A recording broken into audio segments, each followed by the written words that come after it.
Welcome to this week's episode of the Exchange Zone podcast, the bridge between sports and life, where we talk to former collegiate, world-class, and professional athletes about the lessons they learned competing that they use in their life right now.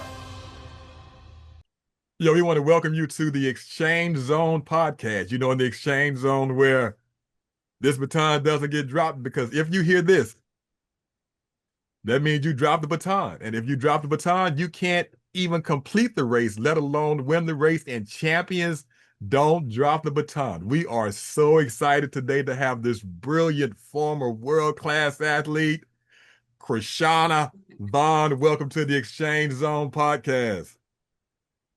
Thank you. Great to be here. Well, we appreciate you taking time to join with us today and sharing insights. You know, we talk to former collegiate, world-class, professional athletes about things they learned while they were competing that they use in life. We don't want to take up the audience time too much. We want to kind of get straight into it.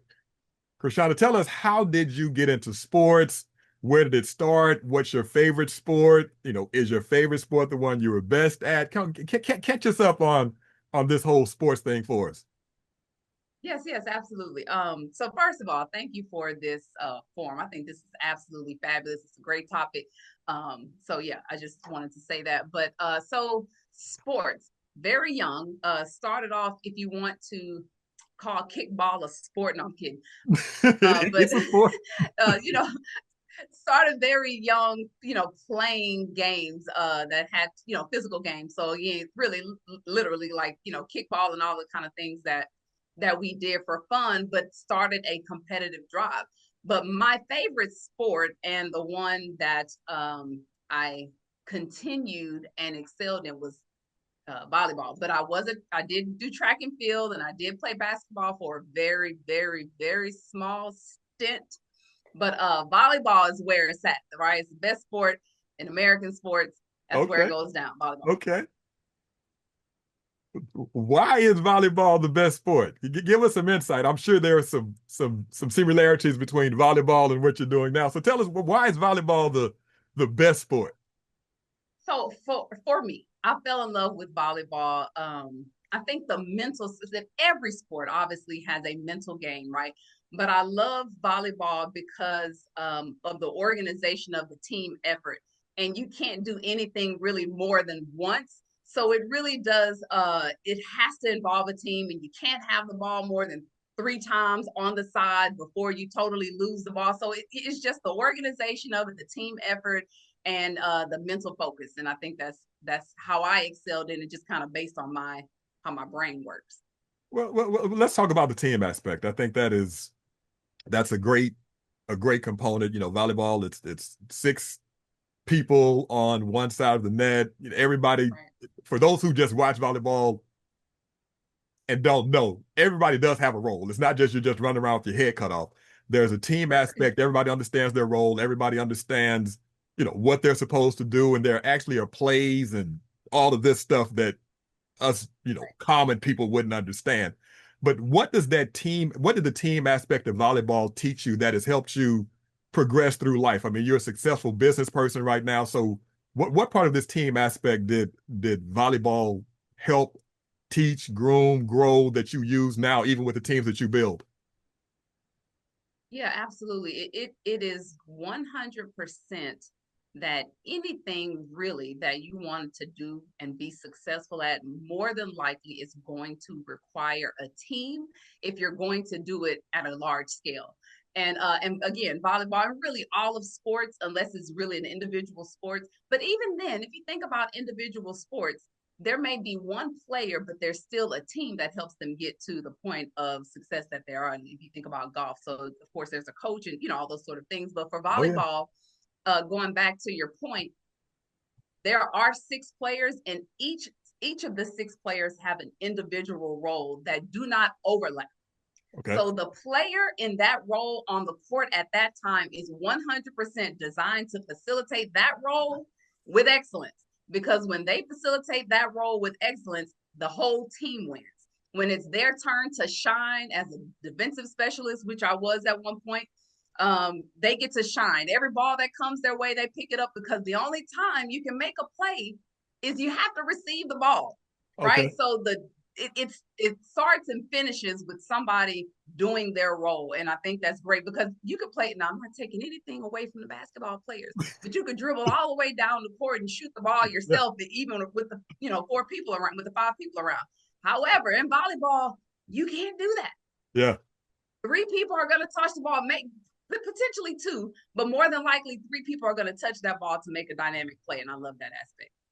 Okay. Okay. And these roles are defined by skill set, by coaching, by so in that, how has the team aspect impacted your transition from sports into life? How has that played a role? So I always say you can play sports, but being an athlete is different. Okay. And to me, being an athlete is more of a mindset. So you can be really good at a sport, and once that sport ends, it's the sport. But being an athlete is in every genre of life because of the mindset that it takes to excel as an athlete. And this is just my opinion. So in doing that, as an athlete, every step is strategic, every step is calculated, every step is tracked, targeted, and results driven. And life in business is 100% like that. So myself as a coach in business and having a team, it is just like that. Every step is calculated, it's tracked, it's planned, and then the results are what we call autopsy. Let's review what happened. Okay, what did we do well? What didn't we do so well? What do we want to keep doing? And what do we need to just totally stop doing? And you do that in as an athlete. I love that this autopsy. We review, we re-review, we see what worked, what didn't work. And I guess that's the same thing that you did in your athletic days and your competing days that you use now in business. Let's review, let's re-review. Are we putting people in position to be successful? Are you in the right spot? What do we need to do next time to help make sure that the team wins? Because Absolutely. you know Even it. from the competitive aspect of that, is just like in sports, as an athlete, you're going to see what the competitors do. There's no way to beat a competitor if you don't know what they're doing and then be able to be better at that or to counter that. And you have to do the exact same things in business. Every business has some form of a product or service that they are marketing or selling or providing. Even if you're not on the sales side of that business, you have to know what the competitors are doing so that you can build things to either stand up against that or even deliver better than it. Competitiveness. You said you started playing kickball at an early age, and so we've gone to your prolific volleyball career. So you were it's it, have you been competitive your whole life? And I think we know the answer to that based on your kickball experience. But are you competitive now? And if so, what are you doing to scratch that competitive itch? What are some things that you do now that still allows you to get your blood flowing in competition? Because I mean, we're a little bit more Yeah, seasoned now, so you're not out there. You're not all world, you're not all swag right now, but right. on the court. So what are you No, doing yeah, now? absolutely. So fortunately, the industry I work in, I'm a financial advisor, and Okay. we have a lot of competition within the company that I partner with. So we have the direct opportunity to compete and compare, if you will, on a daily basis with other organizations within our own team. Because here's the thing about competition, and it happens in sports and it happens in life and business. Anytime you're competing, it helps the competitors do better. If I'm just, working on my own goals, which I'm sure goals is probably a topic as well, but if I'm working on my own goals and I know what it takes to get them done, and that's great, and I'm tracking my goals. But when there's someone else who's coming after me, I'm gonna play up just a little bit higher, or if I'm coming after them, they're gonna play up just a little bit Yeah. higher. And that whole thing just makes the competition better, just makes everybody's skills level up. And it obviously makes whoever gets the deliverable or the product or the service get a better product or service. As long as we have integrity, which we should. Well, we're gonna assume that the people we deal with and are talking to are Right. decent, honest people. Let's just hold. Let's go with that. Absolutely. But you talked about Yeah. this idea of goal setting. Now I know when you're competing, there were goals. There were, you had matches and games and conferences and all that kind of thing. Do you still set goals now? Yes, absolutely. For myself and from a team aspect. So I have licensed professionals who work with me, and goals are the things that help us keep focused, right? Because especially once you get to in a certain point of success, and this is again in sports and in life and business, once you get to a certain level of success, we can get comfortable when the money is there and stress is low. There's not a lot of things pulling us in a lot of places. We can get very comfortable. However, when there are other people involved, going back to the team aspect, when there are other people involved, you set goals together, there's some commonality of that you're going for. So one, it keeps the excitement around what you're doing, and two, it keeps focused on, my husband always says, the main thing being the main thing. So whatever that goal is, you get to focus toward those goals together. It just makes winning that much more exciting. Athletes always want to win. When we think about the goal setting and we think about the the winning, what are things that motivate you now? What motivates you? uh Freedom, actually. So it, which Okay. sounds total opposite of what I just said, but freedom. So the opportunity to work with, train, and develop competent individuals allows us as an organization to develop levels of freedom within our lives Okay. to do what we do. So for me, it is freedom. And so what does freedom even mean, or why is that important? For me right now, I have young girls, or at least they're young to me. I guess they're not really young, but they're young to me. Yeah. Uh, Our and babies one gonna is always still be in our high babies. school. There's always our babies, Yeah. right? One Yeah. is still in high school and the other is in college. And the freedom for me right now is I want to be able to run around as much as they want me and need me to run around. Okay. So my ability to set goals, to hit those goals, especially the ones involving people, are the things that allow me to eventually free up more time. Okay. So you've mentioned coaching several times. That's been a red thread through the conversation. We've heard you talk about, the coaching and the team building and the teamwork. What is something, well, if you want to say it, but who is somebody who inspired you from a coaching standpoint? And then what did they do? What did they teach you coaching that inspires you or that you use now as you coach your teammates, as you coach your team members? Yes, I have. Okay, so I have three favorite coaches, if you will. Okay. A few more than that, but I'll three. One as an athlete, and that was Joe Sabatel, my high school volleyball coach. Great person, just a phenomenal person, great coach, and very funny guy. So I learned from him, and this is I don't know, people will follow, maybe they want, but there's something in volleyball called a roll. And so you dig a ball by doing a roll. And we practice that in practice all the time. And Okay. I think I was a freshman I think I was a freshman. And in the game, I had an opportunity that somebody shanked the ball or whatever, and I dug or and rolled and dug up the ball and kept the ball in play. And the way he got excited, because I was the first person to do the role after being, just doing it in practice and practice and Right. practice, and Yeah. just didn't have an opportunity in the game. And the level of excitement that he had from me doing that role, it became something that I will do it like right now on the floor. How much I love rolling to dig up balls. But it got me so excited the way he was excited about me doing the role. Likewise, in business, I have a current coach in the finance industry who is a great leadership development guy. And Okay. every single Monday and Thursday, he coaches on leadership development. And that leadership development is the training that I get on a consistent basis that helps me. We talked about mindset, right? It's the Yeah. mental toughness side of business. So everything about an athlete is about the mind. And so it's the mental toughness side of being an athlete in Yeah. business.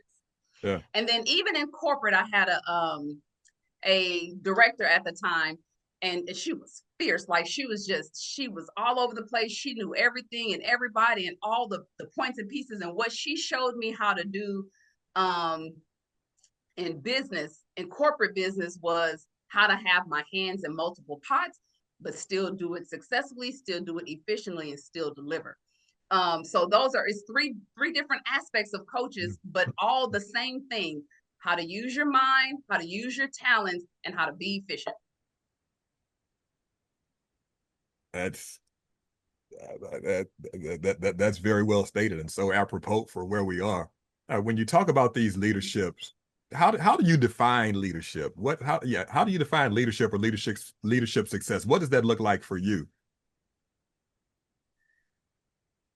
So okay, let's talk about the word leadership, right? The root Okay, word let's is do it. leader. So in order to have leadership, you got to turn around and somebody got to be following you. So Okay. that's the first thing. When Yeah. if you talk Yeah. about leadership, right, somebody got to be following you. And then the second part of leadership, or defining leadership, or what it is to be a leader, is really the ability to, depending on your industry, for me, is the ability to duplicate myself in someone else. So basically, I need to be able to do what I do and show somebody else how to do what I do, and they do it successfully so that they can get done the things that they want to done, achieve their goals, live the lifestyle they want to live, etc. So it is, and John Maxwell says leadership is influence. Okay. So if you have leadership, you should have some level of influence. Right. Art Williams says leadership is everything. Everything rises and falls on leadership. So leading means there's somebody following you. They want to go where you're going, and they believe you know how to take them there. Wow. You mentioned duplicating yourself and putting yourself into somebody else, or giving parts of yourself into somebody else. That has to, and if you're dealing with people, if you're in the financial planning industry, there has to be some level of trust. I mean, people have to trust you with, on your team. They have to trust that you're putting in them the right things. That if you're leading and nobody's following, you're just taking a walk. So if they're following you, they're trusting you. If you're dealing with people's money, especially, trying to set people up for freedom, how do you establish trust? Uh, and I'm just going to leave it there. How do you establish a trusting culture like that? What are some things that you do to build trust and unity? Yeah, and that's such a great question. And that is not always easy because it's people, right? I'm a people, Yeah. you're a people, we're all a people. And we think differently. We grew up differently. We have different environments, different circumstances, different thought processes, all of those things. So to build trust is the relationship side of getting to know someone. Okay. Um, you can't build trust without knowing what trust is, right? So it starts with just it's very small. It's the conversations, it is the work, and then the work after the work. We call it the meeting after the meeting. So we may have someone we're sitting down with, and we're working and deliverables and all those great things, but it's the meeting after the meeting where you have some one-on-one time where you are getting to know what they really want, uh, for themselves, and then what they really want from the aspect of business. That starts to develop trust, and then they see you attempting to help them get there or reach that, because it could be a skills thing, it could be a knowledge base, and it could be people skills. You never know, right? So all of those things take a part in developing trust. Now, from the client side of it, it really is the same thing. It's more listening than anything. It's asking questions, it's understanding what they want, and then helping them navigate toward a place that they're attempting to get financially. And that trust starts with listening. Listening is so underrated. It is. That's a great leadership, um, a great leadership quality for your customers and for your team. In the Exchange on podcast, we do live by the mantra that everybody is your customer. So we have to work through that. We understand in this marketplace and what we're doing as adults, even when we were competing, that every day wasn't great. You weren't peaking every day.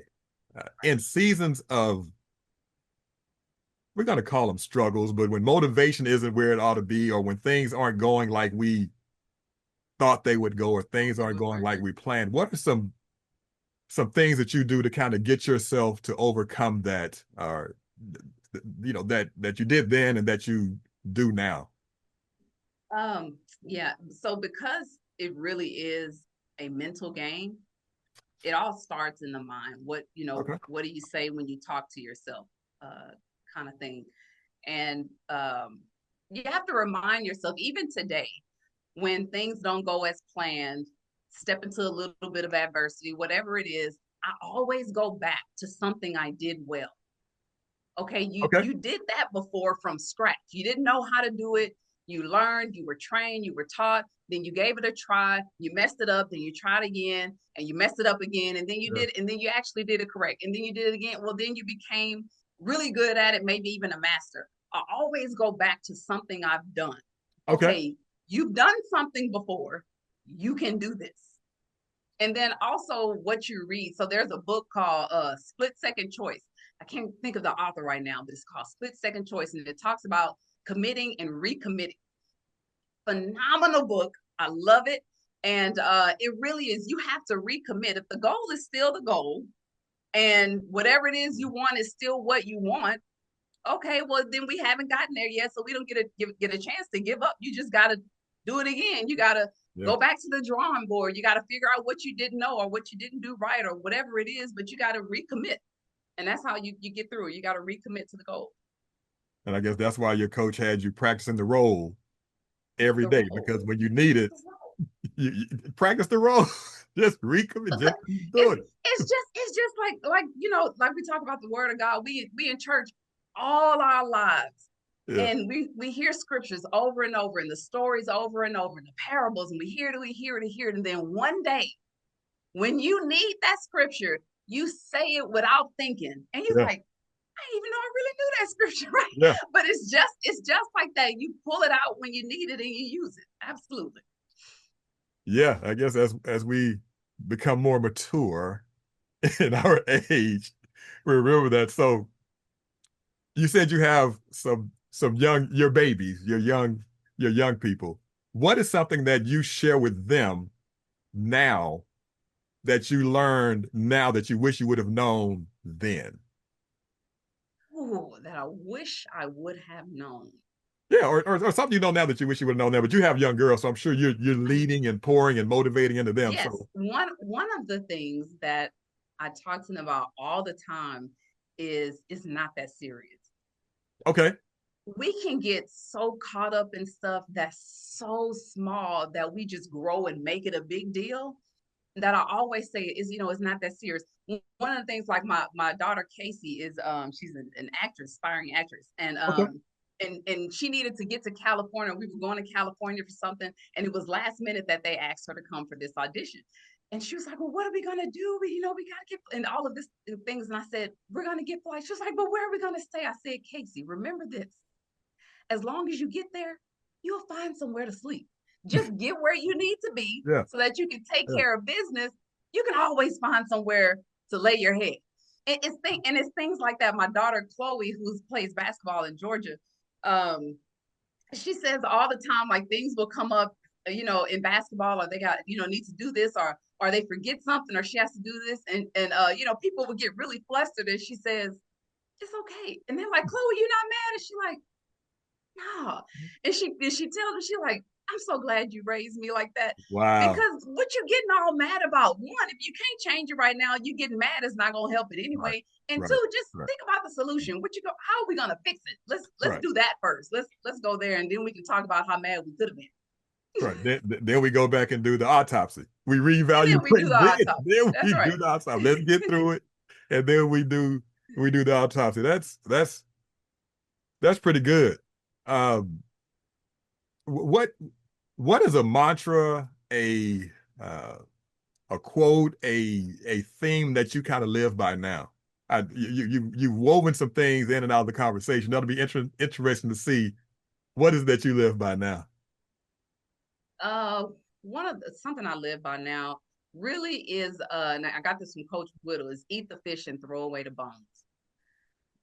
Ooh. You can have lots of conversations, you can read lots of things, and you can even get lots of mentoring and coaching. And it does not always feel good. As a matter of fact, probably the best mentoring and coaching does not feel good. So when it doesn't, you still need to eat the fish. Take the good, you got to take the good that you hear, that there's fish in there, but then just throw away the bones, throw away the part that stung a little bit. Just throw that part away. But you better eat that fish. If we're gonna get good, right? If we're gonna move forward and we're gonna get good and we're gonna excel and increase and all those great things, you better eat the fish. And then throw away the bones. I like And then that. throw Eat away. the Eat fish the and fish throw and away throw the away the bones. bones. Okay. That's a great leadership lesson. That's a great mantra. I like that. What if what um what is a word that would describe you, or a word that they would say about you? What is a word that describes how sports impacted you or how sports shaped you? Even kill. I'm pretty even kill. I don't get too high. I don't get too low. I'm pretty even kill. Pressure, Now, even kill, no pressure, even kill. yep. In season, out of season. I've learned. Okay. Come on, listen. In whatever state. In whatever state I've learned. That's okay. Okay. That's pretty good. All right, a couple last ones. How would your teammates describe you? Tough. They would describe me tough. So my current team would describe me tough but funny. So she's tough, but she's really funny and silly, right? So I love to have fun, I love to laugh, I love to play, but I'm tough as a coach. Um, they would describe me as No, let's deal committed. with tough real quick. Let's talk about this Okay. tough. Tough. So, what does tough mean? Describe tough for me. Yeah, so it's just like a coach, right? Anytime a coach sees a player that has it, they got the it factor. They Yeah. have that thing. The coach wants to help get all of that out of them. And when for whatever reason they want to keep it bottled in, or to going back to Coach Whittle, he's you got in mental toughness and emotional maturity, and the mental toughness isn't as tough as it need to be to to excel and get to the next step, or the emotional maturity may not just it need to be worked on a little bit, Yeah. and you get a little tough coaches. And the only time you get tough coaches because coaches see you got something and they want to help you get it out of Yeah. Yeah. Yeah. I can remember some of those. I didn't understand it then. Understand it and appreciate it now. that. Absolutely. Uh, last one. Last. Well, no, next to last question. Okay. Uh, your playlist. Mm. Now, back in the day, we had Walkmans, and so we didn't have playlists then. Has your music selection changed then versus now? And what is something that you would listen to that people would be surprised by? Surprised by one of my so from a playlist perspective, I have like three. Okay. I have my like R&B, playlist. And I have because I'm a corporate thug, right? I have my corporate thug playlist, Yeah. right? And I have my gospel playlist. But Okay. a song that this is funny. A song that I listen to over and over and over all the time is Chris Brown Go Crazy. I don't know why. I like that song. Interesting. Okay. The thug corporate thug. I'm a corporate thug. We like that. We like corporate thugs. We like corporate thugs. We're trying to thank you. One last word. If there was somebody who you would think just, who would be a great uh, guest on this podcast, who do you think would be a good guest on this podcast? My great guest is my partner in crime in life and business. His name is Derek Vaughn. He's my husband, and he will be a phenomenal guest because his insight with sports teams and bringing that to current work I think it would be absolutely phenomenal. And he's played at so many different levels and Okay. also as a coach. So yeah, you gotta have him on. I think it's gonna be an absolutely phenomenal show. And I've learned a lot from him when it comes to some of the things we're talking about today. So yeah, absolutely. Love it. Okay, I'm gonna hit you on the DM, as the young people say, and get his information and get Derek invited. Listen, we're running out of time. Is there anything that you want to share with the audience that I may have missed, that I didn't ask, something that you think would benefit our listeners and our viewers? You know what? I'm just gonna hit a plug on money. My slogan or my motto or my line is save money today, and one day money will save you on your journey to financial freedom. You gotta don't just save it, invest it. Invest money. Well, Invest money. if you're gonna shoot your shot, then how if somebody's looking to save money today so that one day money can save us, is there a way they can reach you if they want to reach out to you? Yes, please do. You can reach me at Instagram at Krishauna Vaughn. I'm sure you'll have the spelling of my name somewhere. Yes. You can call me 832-687-7641. I know what you like. Put your number out there. Absolutely. Y'all Yes. not you Yes. either gonna call me or you're not gonna call me, right? That's But right. call me 832-687-7641. I've been in business, licensed professional advisor for 17 years, and I absolutely love what I do. Wow. Well, we thank you. We appreciate you. We want to save some money now so that money can save us in the future. That starts with young kids, old. You're never That's too right. old to do this, right? That's right. That's That's right. never ever. The best time to start is right now. It's right now. Right now, folks. Get it. Get your finances in order. Krishauna Vaughn, thank you so much for being part of the Exchange Zone podcast. Remember, champions don't drop the baton. Until That's right. next time, stay connected. Thank you. Thank you.